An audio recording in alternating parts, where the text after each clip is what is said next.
Now, I all hope you're actually at the right event and you already know that Roger's been a composer for over 40 years. He's director of Christian Music Ministries, which uses music to spread the gospel. And he'll be talking about giving up a full-time career in teaching, becoming director of CMM, and how he started writing his musicals and song collections. His interviewer is Bob Deakin, who's a musician and also a CMM soloist. And before we start, I'd just like to give thanks to our sponsor, which is The Yard in Appledore, a local fresh food restaurant. And if you've never been there, I warmly recommend it. And thank you very much. But I think an awful lot of time was taken up with you talking to the author, and because the author approached you, I think, didn't he? He did. It was his retirement project. Goodness me. Yes. So how did he start? What was it like being on the receiving end as somebody actually writing about your history? Well, the real threatening thing was I told him a list of friends, and he went round and saw them all and talked about me behind my back. So when I read the book, I thought, really? It's amazing what people notice. Yeah, goodness me. So that would have been an interesting process to have actually been a part of. To be honest, it was something I would never have dreamt of doing myself. And Right. I thought, who would want to read about me? Yeah. But we have sold a few copies. Yeah, which is amazing, isn't it, really? That, It is amazing. Well, we think that we're of no consequence sometimes, and sometimes that the stuff that we do reaches people that we don't actually sort of see sometimes. Well, absolutely, and I suppose that's true about all the musicals. The moment you publish a book, or if it's a music book or a CD, or all that we've done, you never know where it's going to reach. And you get all sorts of things. I mean, I started writing musicals all those years ago, and first of all for my school children when I was a school teacher. And then the next phase is those children grow up and they say, my children are doing it. And then one of the kids come up and says, oh, my mum and dad used to sing in your choir. Really? But the salutary thing is when they say, my grandfather and grandmother used to sing in your choir. That's when you think, oh, really? And when some of your pupils, who you remember teaching when they were young, and they say to you, I've just retired. And I thought, you can't be that old. And I think, yes, you can. Yeah. So let's just sort of go back a step before that. So you just mentioned you were in a teaching career. How did you gravitate to a teaching career when really your interest was in music? You know, I'd never thought that I could ever take up music as a profession. Right. And I went to a secondary school because I didn't take the 11 plus. My parents considered me too poorly to take the 11 plus at the time. So I went through a secondary mod, a boys' secondary mod, and no one at that school had ever even gone off to college. They went to do apprenticeships and worked in industry. So I was at this school they didn't even do music. I had to do music externally. I did metal work and engineering drawing and woodwork, Right. None of which I was desperately good at. But the music teacher, and it's amazing how music teachers, and I've just been talking to another one here, music teachers can make such an impact in your life. This music teacher said to me, I was only 12, 13 at the time, he said, you could be a music teacher like me. To which I kind of thought, okay, he said, you've just got to work hard. I have to be honest, I didn't work hard, but I got my O-levels and then went to the grammar school to do sixth form. Nobody had ever done that, you see, before, from my school. And that was the beginning of me realizing I could do this. Right. And suddenly I was at music college training to become a music teacher. Wow. So that sort of came out of the blue. So it was your determination and drive to actually sort of... You'd seen it, music teacher being modelled, but you... Well, I had, and yet most of my teachers were great. There was one teacher I want to tell you about. Beware of what you say to people. My maths teacher. I didn't like maths. He didn't like me. Oh, dear. I didn't like him. And at one point, he said, I was 14, 15, 16 at the time, he said, tinkling the ivories will get you nowhere, Jones. So we quoted that in the book. Really? I've never met him since, but that could have put me off. Yes, it didn't. And it didn't. Because there were other teachers who really encouraged me. And my parents, they were always wonderfully backing me. Right, okay. Now, am I right in thinking that whilst you were at music college, you also played church organ, or organ in churches and things? Oh yeah, that was an interesting introduction, because this brilliant music teacher I had, and about 12 or 13, he was the organist also at the local parish church. And he played on a Sunday, but they wanted him to play for midweek evensong. Right. And actually it was possibly just 4 ladies and the vicar and a dog that went to this, you see. And I think he thought, really rather not do this, but he said to me, this would do you really good. Right. Now, bearing in mind, I hadn't been through church, I hadn't been particularly through an Anglican church, right. And here was choral evensong, first of all on the piano, right. Actually once it was on the harmonium, that was a real challenge. But in that period, 12, 13, I was learning to play hymns, I was learning to play psalms and canticles. Let me do some Anglo speak for a minute, Anglican speak. I learned to play the Magnificat, the Nunc Dimittis, the versicles, the responses. Right. I enjoyed it. It was an old tracker pipe organ that you had to really press very hard. But I learned to do it, and I have to be honest, Bob, the Christian side of it didn't mean anything to me. In fact, I used to twiddle with the organ stops during the sermon. Right. I'm not sure they were very good sermons anyway, but that's, you know. Yeah, so your introduction to church-based things wasn't necessarily the best of introductions. No, you see, I went to Sunday school originally, and then I started to play truant from Sunday school. Right. I remember my dad gave me sixpence to put in the collection, and after a while, I used to keep the sixpence. When we played truant, didn't go into Sunday school class. We hid around the back, but that was how I found a music teacher. Really? Because my Sunday school teacher, when I did go, his wife taught piano. So here, and suddenly I went back to my parents and I said, I found myself a piano teacher. This was when I was 8.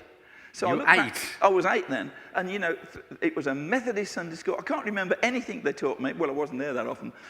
and yet, again, the church was the link into music for me. Isn't that interesting? Yeah. You were 8 years old and that happened. So, hang on a second. So, you were sort of saying that you were in a very traditional church setting. It wasn't very inspiring. You were twiddling with the organ stops during the sermons and things like that.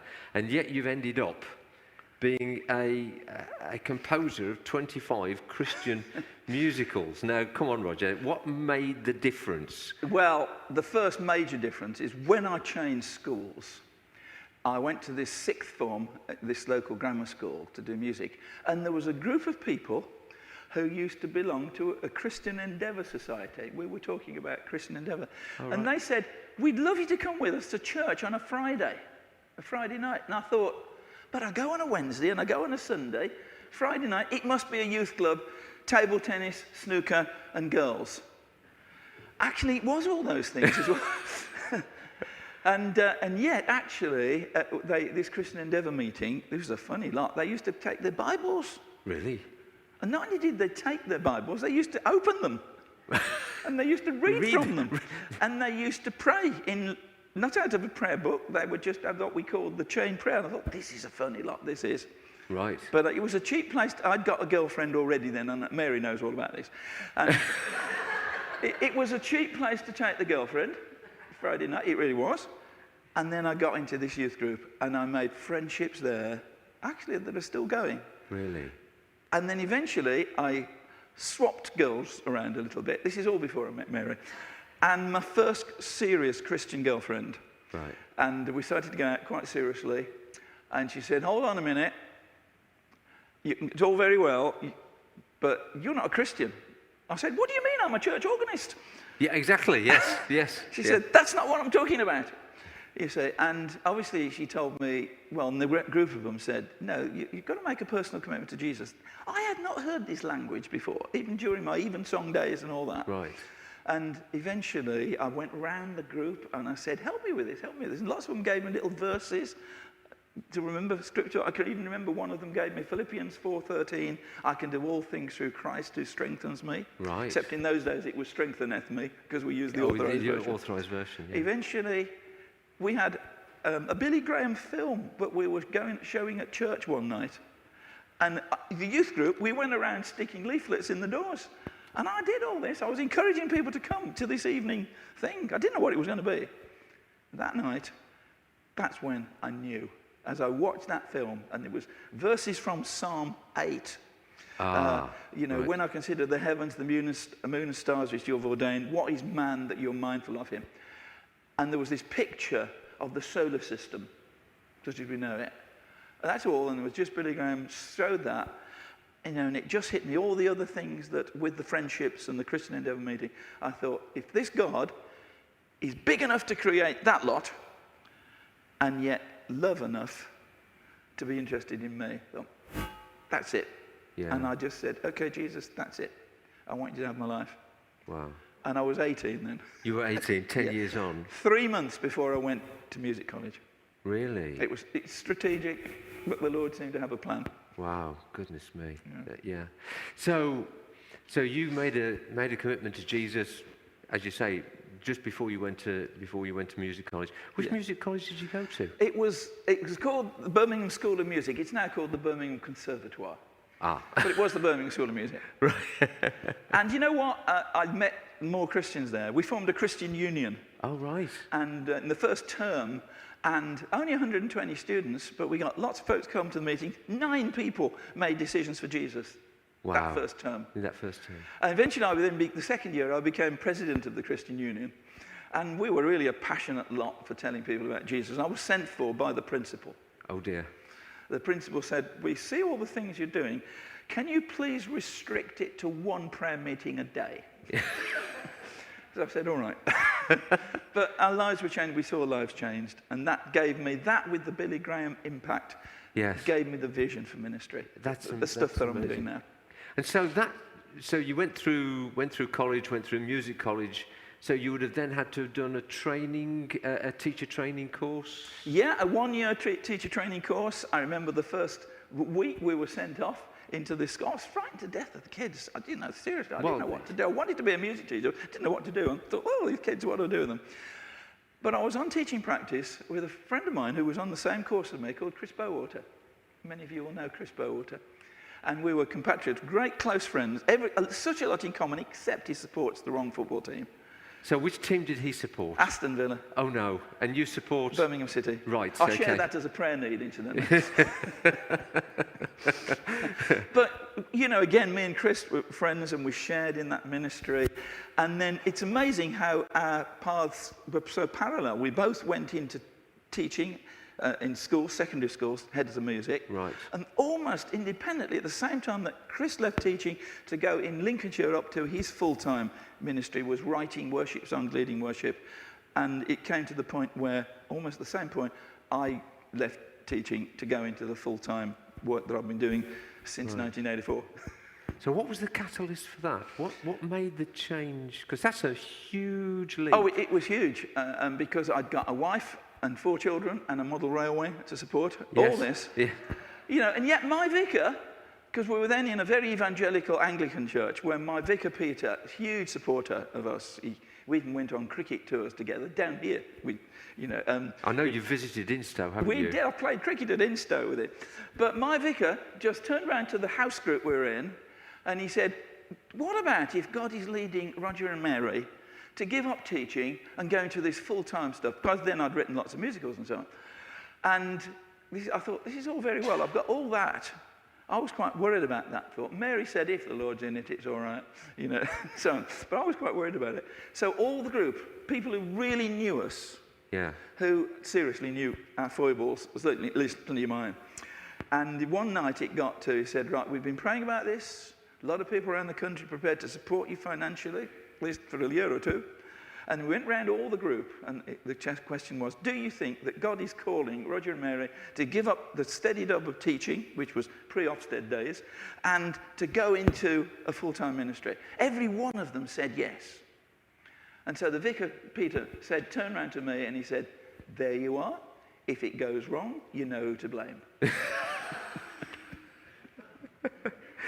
So you said that when you went full-time, you'd already written some musicals. So which were the absolutely. which were the beginning musicals? What started the whole thing I'd off? written one or two little ditties before, when I started teaching, wrote things for the kids because I wanted a school choir. This is 11s to 18s in an inner city multiracial comp near the centre of Birmingham. It was a tough place, but when you get to know them and the kids, they're wonderful. And I wanted as many as possible in the choir. I didn't want a little madrigal group. I wanted as many as possible in the choir. So we used to do all the singable things. We went through the musicals, South Pacific and West Side Story and all that. And then the jazzies, there were Jonah Man Jazz and Daniel Jazz, and some of you remember this.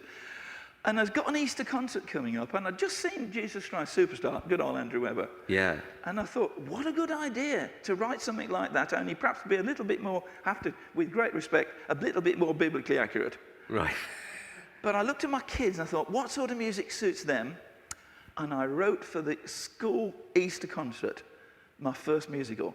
In fact, I remember I wrote most of the words, and I'd go in each day. I went to there was the church secretary and the headmaster, and I used to go in and say, I've done another song, and they used to check it over for grammar and all that. And spelling? Yeah, well, I was all right at spelling. It was the grammar. Okay.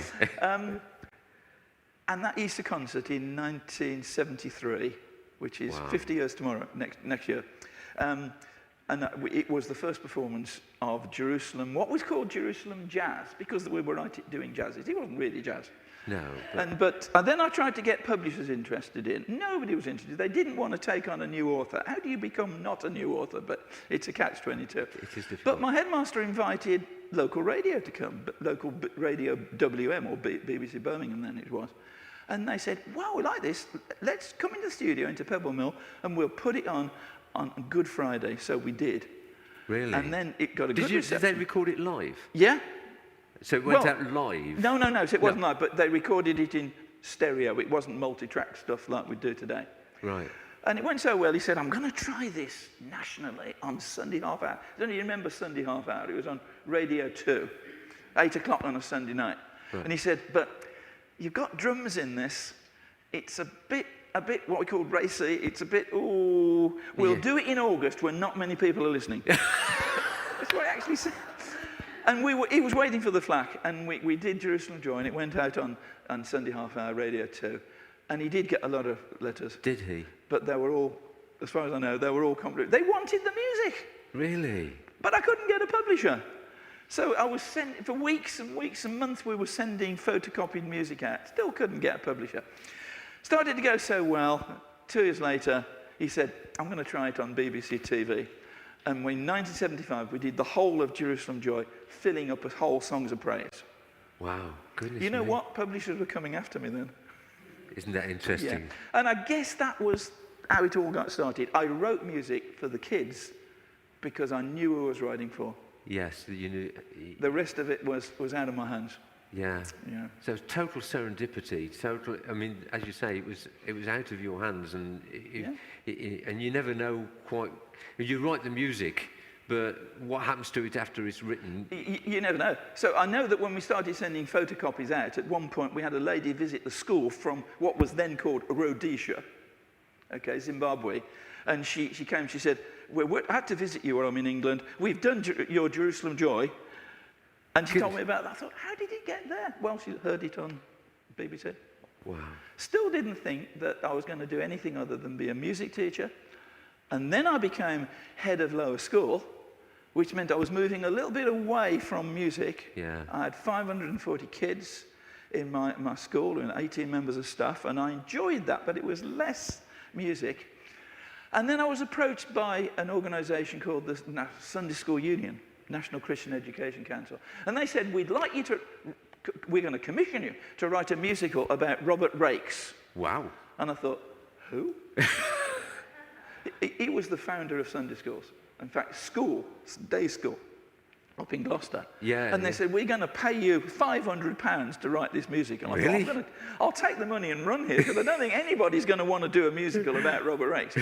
I didn't know, because I hadn't had a Sunday school background, that a lot of the teachers in the Sunday school at that point did do that. And when it became his centenary, which was why they asked me, right, A Grain of Mustard Seed, which was the musical, almost all through all the country and in English-speaking places abroad. I was amazed. Grain of mustard seed. Yes. I picked that up from the archives of Gloucester Library, and that's what they said about Robert Raikes.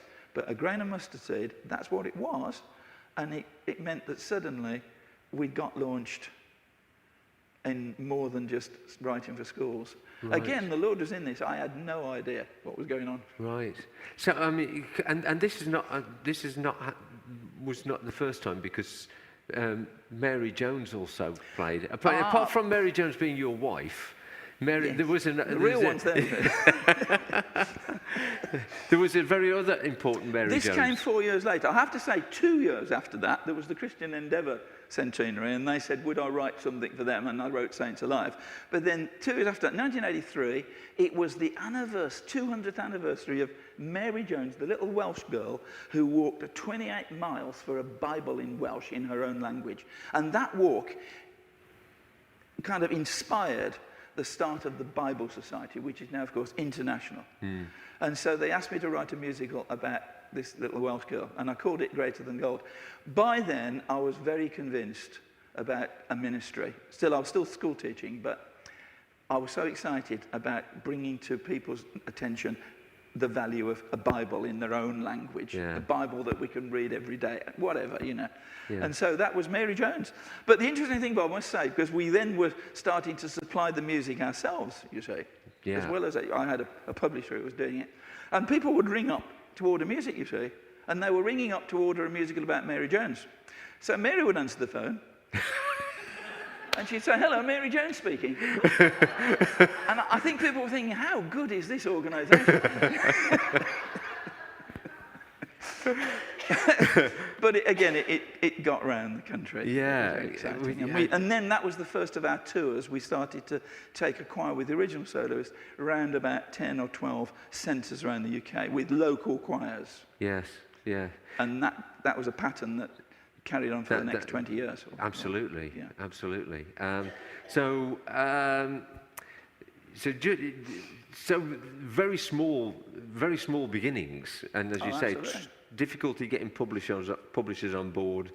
A chance thing happening with the BBC that gets you known nationally, and then publishers coming at you, sort of thing, and then getting commissioned.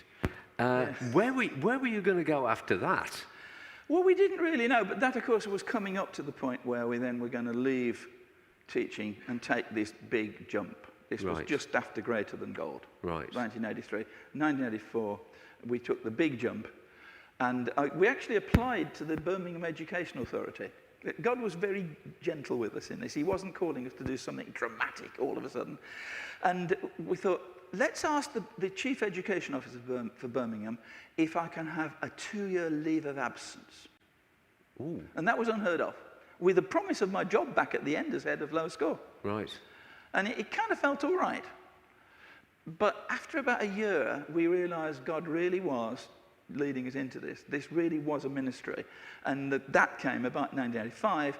The headmaster said to me, what are you going to do? I said, I think I'm going to stick doing what I'm doing. And then we burnt our boats, or bridges, or whatever we call it. Yes. And we resigned. And since then, the trust, they formed a trust, our group did, the East Birmingham Renewal Group Trust, to support us. And people donated to it, and every month they gave me a grant to run the ministry, to live on. Yes. You know what? They're still doing it. I know they are. And I don't know where the money comes from. Sometimes I'll say there isn't anything for next month. And they're actually saying that at the moment. They say it's running out. But you know what? We can trust the Lord for this. Yes. And we've been able to, I've appointed a second colleague, my colleague Annie, who does musicals and does wonderful orchestrations. Yeah. We've got a PA. We've had other folks at the moment. I've got a young intern girl who works with us. And the Lord has supplied all this, and we then took on the publishing ourselves. Had lots of publishers. You know what? When you're a young writer, you want to find publishers. And when you've got them, you think, oh, I could do better than that. Every author says, if only they did this. Everybody does that. Right. But eventually we brought all under our own roof, as it were, and so Christian Music Ministries became publishers as well. Yeah. Yeah. And it's gone on from there, Bob. Yeah. It's been amazing, really. So that's really good. Where did the books come?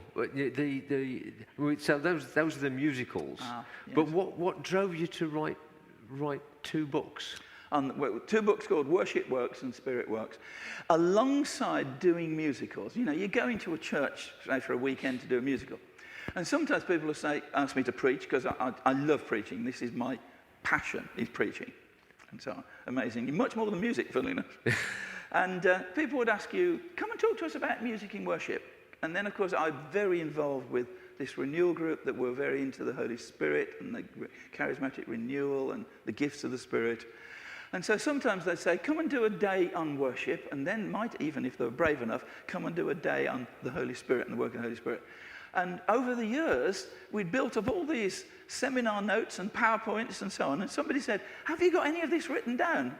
I thought, well, no, actually, we haven't. We just do it. And then we thought, why not do books? And that's where we brought out Worship Works and Spirit Works as fairly major works. And we wanted the works bit in it. Right. And the cover design with nuts and bolts. So we thought, we want to teach with diagrams. I'm a teacher. Yeah. And I thought, let's teach how this works, all with a biblical base. Yeah. So you've got biblical references in there and alongside with diagrams. Diagrams. I love diagrams much more than a book of prose. Right. But telling people how to do it. Yeah. Which has that ever been done by anybody else? Oh, I'm sure it has. I mean, yeah, I'm sure it has. But we've all come at different routes, and many of them are some of our notable worship leaders, and Graham Kendrick being one. Right. Who's written books and teaching. Well, lots of us doing it. But every one of us has got our own market.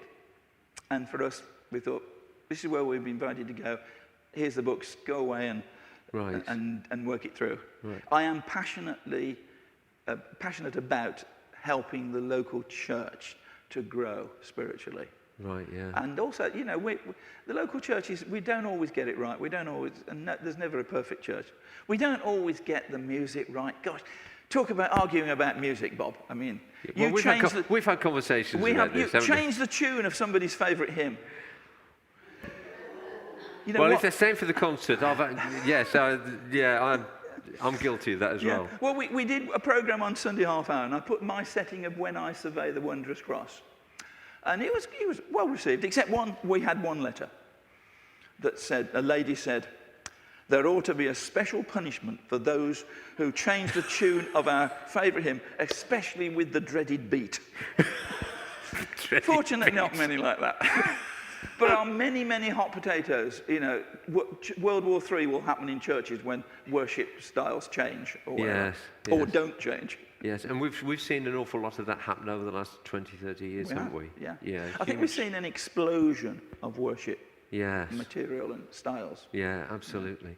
Now, thinking about all of that, I know that a little while ago, or not too long ago, a very special letter arrived at the CMM office from the Archbishop of Canterbury, no less. Yeah, well, it was an email. No, I thought it would have been a letter. No, well, this was an email. I was on the phone to him. Now, I have to confess, sometimes if I'm talking to someone on the phone, I can sometimes listen to them and think, then I'll check my emails at the same time. Sorry, I've done that. I don't know whether you've ever done it. And I was on the phone. I forget who I was talking to. Probably I was chatting on the phone, and then I just checked this email, and it's from the Archbishop of Canterbury. I don't know whether I made sense at this end of that to that. And it was from the office of the Archbishop, saying that you've been awarded the Thomas Cranmer Award for worship. Goodness. I didn't even know there was one, No. No. And it was a great...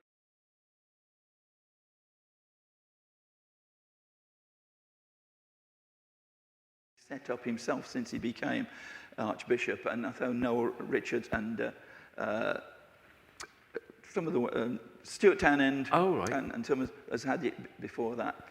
And so I had to go down to London, which was a great thrill, to Lambeth Palace, and met with the Archbishop. Wow. I think we've got a picture. Oh, there we are. Yeah, we've got a picture, yes. I mean, having seen what he did this last week, he's my mate. But it's really interesting in Christian circles. You know, we very often are aware of people like Graham Kendrick and your friend Chris Bowater and Matt Redman and people like stuff, that. yeah. But we don't tend to sing an awful lot of your songs in church, which I think is a great shame. Well, I think, don't forget that the majority of our call has been to write musicals. Right. So most of the songs I've done are in the context of musicals. Right. But of course, as you will know, Bob, there are, and we're going to do some in the concert, that there's the odd hymn and the odd song that, you know, you can be taken out of context. I love to write, despite the dangers of it, I love to write a new tune to a good hymn. Yes. Of course, the thing is that if they're good lyrics to start with, probably lots of people have written tunes to them. Absolutely. You know, I love to do that because I think that doing a new tune with its contours, the melodic line, to familiar words can suddenly bring out something new. And to give you an example, Just As I Am Without One Plea, I set this some years before, then we put it in, I think it was in Rock, about Simon Peter. The musical, yeah. But one of our team who was singing this once, she said, I've been singing Just As I Am all my life, but I've never noticed this one line, and it was just because it was a new tune, Here for a Season, Then Above. And, you know, she said, never noticed that line before, never noticed it. And I put it down to the fact that that contour will just bring out something new. Because familiarity, I don't think it breeds contempt, but it can breed immunity. Yeah. Some wonderful lyrics. And it's wonderful. One of the things I love to do is take a chunk of scripture, particularly Psalms I've written, yes. you know, and to take them, maybe rejig the words a little bit, but staying faithful to the scriptures, and to be able to get people to sing Psalms. As I say, going back to my pipe organ days, yeah. Anglican chanting, you need to be an expert at doing that, to do it well. And it is done well in our cathedrals and abbeys, but there are more than one ways of singing psalms. Right, yeah. And you know, psalms, I think there's a psalm for every reason, a psalm for every season, and it needs different styles of music. Yeah, yeah. So sometimes these get used in church, but, you know, yeah. we let that go, see what happens. Yes. So just going back to the musicals for a second. Do you remember a little musical that you wrote called Angel Voices? Yeah, a little one. It was my longest one. It went on for ages. Yes, what it was that, and again, this was beyond being commissioned, or we seemed to write a big musical every 3 years, and it was coming up to what am I going to do next? And I was looking particularly at the book of Revelation. And I thought, why not set the book of Revelation in a musical? Well, that's a challenge, isn't it? I realised this would have been as long as Wagner's Ring Cycle. 3 days. Yeah, absolutely. But with just bringing out the important things, I always said worship, warfare, and wholeness. That's 3 W's. Wholeness, right? Worship, warfare, wholeness. That seemed to spiritual warfare came out, and I thought, why not highlight that? You know, the beautiful thing about the book of Revelation, it's got a lot of what we call canticles, or New Testament psalms in it. In the NIV version of the Bible, they're even indented. Depends on which edition you've got. And, you know, including Hallelujah, which Handel did a lot with. He was pretty good at that. Yeah. Yes, he was. And so that's how it came about. And then we started to interview. I must tell you this. I'll take over at this point. We then had to audition for people, and we needed another male voice. And we suddenly came across this guy called Bob Deakin. And it was one night you came to see us, wasn't it? I did. Never met him before. And then you send us a tape. I did. Oh, no, don't. It's terrible. It was awful. I remember listening to that tape in the car. It's a long story. I won't bore you with my story. It's inconsequential. But I ended up sort of sending Roger a tape with my voice on it. And I had 2 tapes. So I sent one to you. I've got a jiffy bag with an envelope pre-prepared, and I was just glad to get it into the letterbox. And I've got the other cassette tape, and I put the cassette tape in the car, expecting to hear some, you know, at least a decent singing voice singing back at me. It was dreadful. It was utterly dreadful. You know, Bob, I can't even remember this. But, you know, we get a lot of people send things to us for all sorts of reasons. And I'm so pleased. And we always want to encourage. But at that point, we were listening. We'd got one more voice. And all I can think was, it's worth meeting this guy. Because you see, for me, it isn't just about music. When you've got somebody coming onto your team, you want to know what's their relationship with God. Yeah. About what's their relationship with their family and their church, most importantly their church. And you know, you pray about this and you want the right team to record the musical and then go on tour with it. Yeah. And for some reason or other, Bob, you fitted the bill. Well, it was miraculous in so many ways, and here we are umpteen years later, that's right, sort of sitting in a church, sort of chatting to each other. And at the concert, we're going to do one of the songs. We are. Yeah. We're going to do two of the songs, yeah? Two from including Major the original, one of the original the solos. original solo. You got two original solos. Yeah, yes. Two veterans we've got here. Absolutely. That's if you're staying, of course. So we've talked an awful lot about the past, and about the present, and bringing you up to speed. So where are you going to go in the future? What's on the anvil at the moment? Everybody thinks it's about time I retired, really. You know, at least I think Mary does. I'm not planning to retire because you don't retire from that which God's called you to do. In fact, one of the guys I got to know, Jeff Lucas, many of you will know Jeff Lucas. Got to know Jeff, and I've interviewed Jeff on our radio show, which we should tell you about. We do a weekly radio show, and we've got some details on there about it. But I remember chatting to Jeff, and it was off mic, but I was talking about him because we're about the same age. And I said, Jeff, are you thinking of retiring? And he said, well, why should I? I'm passionate about what I'm doing. I thought, yes, so am I. And he said something very interesting. He said, I would need as much guidance to stop doing it as I did the guidance to start doing it. Really? And I'd echo that. I mean, look, God can change your life in an instant. Things can happen. Yeah. But, you know, I feel passionate about helping people in their Christian lives, or evangelism to help people to come into a relationship with God. And music is a wonderful tool. Why should I stop doing that? People say, you're going to write another musical. And I hope not. Right. And my team, the office team, said, please don't write another one yet. We've been so busy. And it might happen. I've got a little idea. And, you know, if it happens, it happens. It means a huge lot of work and a huge lot of financial outlay. But if God's in it, it'll carry on. But I'm having a bit of a breather at the moment, Bob, because we've got lots of things. We do music weeks, 4 music weeks, where all age weeks, we go away for a week, learn a musical. Okay. And so we're doing all that. We got it booked for next year. And I'm even involved with another organisation called Resource, which used to be Anglican Renewal Ministries. And we fit the bill. Both of us have the same thing. I'm helping them with their worship. You know, I don't know. Right. I think the important thing is each day we follow how the Lord's leading. I mean, we've just come back from Oberammergau, where we led a party in Germany to the Passion Play. Who knows what's next? Yeah. But I think it's one step at a time. Always must be. Right, yes. So if people want to know what's happening, how can they find out what's happening? Go onto the website, CMM website, www.cmm.org.uk. Right. And do you do newsletters and things like that? We do. Oh, yes. We would love to put people on our mailing list. Right. You know, we mail about once, possibly twice a month with the things we're doing.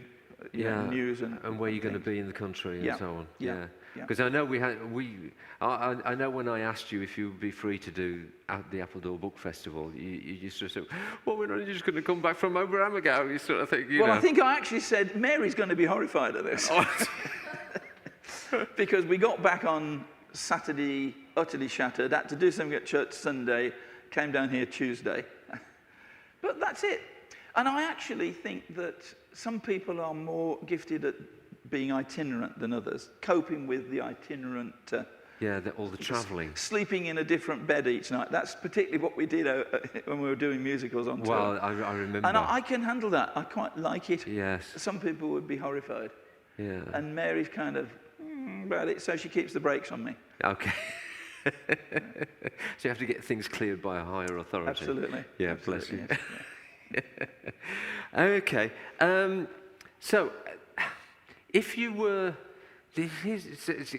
I'm really indebted to the committee of the Appledore Book Festival, because they were, I'm not a natural interviewer, and bless them, they actually sent me a list of possible questions, and thank you so much to the Appledore Book Festival for that. But there was an interesting question on here that I'm going to pose to you, and that is, what advice would you give to your 18-year-old self? Well, if I think back to then, I think, oh gosh, I made so many mistakes and so on. I think if it was an 18, a musical advice, I'd say do your practice. I'd say do your theory as well, and understand music theory. Yeah. And learn to read music. Right. Because later on, it always comes in useful. But I think also, if you're a Christian musician, I'd say work with other people, always hear what other people have got to say, not just about your music, but about your life. And I'd say, whether you're 18 or whatever, I'd say beware, particularly in Christian music, beware of the spiritual Lone Ranger. Okay. By that I mean, be rooted in your local church. Have some people around you who are not just yes people, but people who will tell you straight. Yeah. You need the yes people too, because we don't half need encouragement. Oh, do we? Don't we? We do. Don't we? Musicians particularly recognize how sensitive you are. You've just done a performance, and you may have said, this was for the Lord, but really you'd like somebody to come and say, well done. Yeah. You know, seriously, we can get too spiritual about this. In fact, one of our principles we set up at church once was, the vicar said, if you liked what they did this morning, this is talking about the musicians, the church, or even anybody who read the lesson, tell them today.